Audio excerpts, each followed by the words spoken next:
Number 1. It's cold and it's rainy, and I really think someone is trying to get in.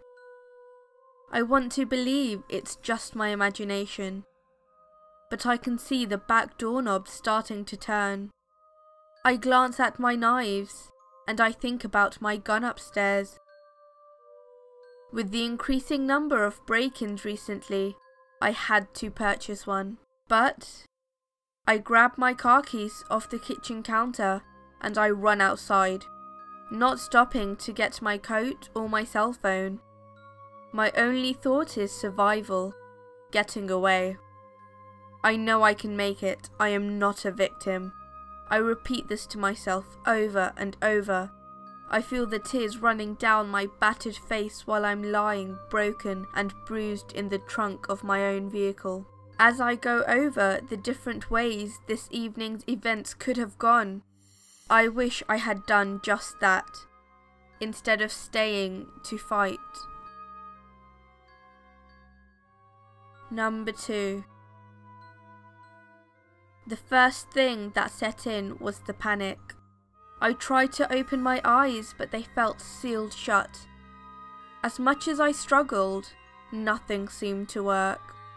Next, I tried moving my limbs. Arms, nothing.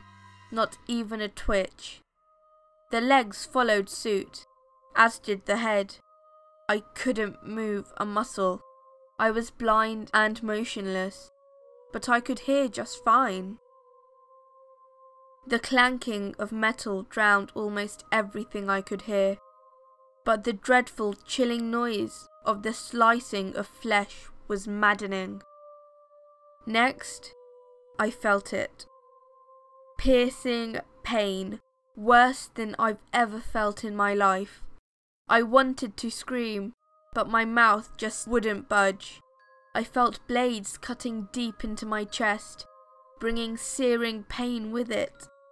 I could tell I was being cut open. Every nerve in my body was ablaze. I tried to keep a clear mind despite the torture I was being put through. I could only imagine what my captors would have been like. Who would even think of doing such a thing? Nobody deserved such torment. After what felt like hours, I could hear them talking. One of them demanded more instruments of torture, and the other complied. But then I heard a door opening. A few voices in a distant room chatted a bit, but were then silenced by the man entering. We don't know how much longer the surgery will take. Hopefully only a few more hours. But don't worry, the anesthesia has set in. She can't feel a thing. Number 3. The police officer looked at the murderer.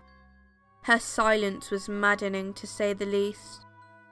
He usually had been able to break any suspect, but this was harder. The detective kept picturing the suspect doing the crime, which made it harder on the investigator. Never before did the officer see such a brutal crime scene. Could that twisted little thing at least admit to what it had done? A confession was all that was needed. We know you're lying. Your aunt told us you were not with her. Silence. We found the hammer in your stuff. It's still covered in blood, and I'm pretty sure your fingerprints are all over it. Silence. Come on, say something. Anything. Silence. Damn it, you're not even 10. How could you do such a thing?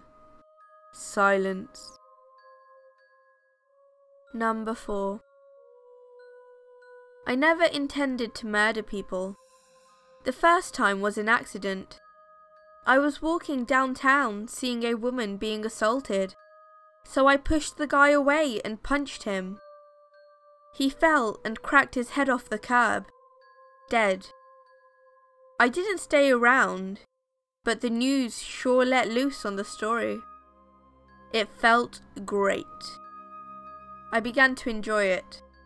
Murderers, judges, anybody unlucky enough I found interesting when they crossed my path.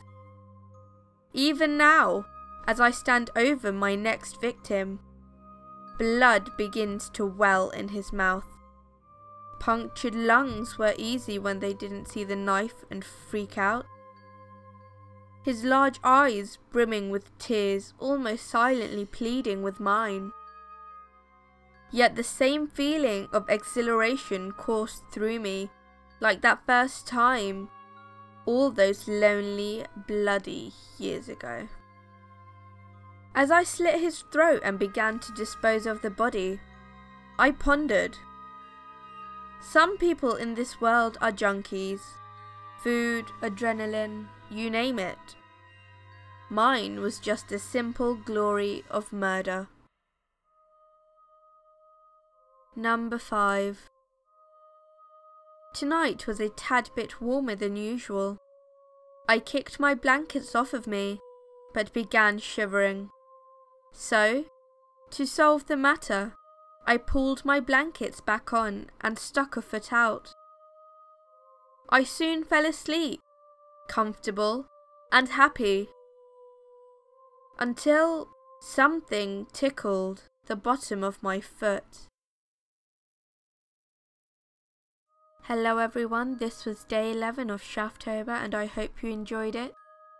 In the comments down below, leave me a comment telling me which one of these 5 short scary stories was your favourite. Also, like the video if you liked the video, and subscribe if you haven't already. As always, stay sinister.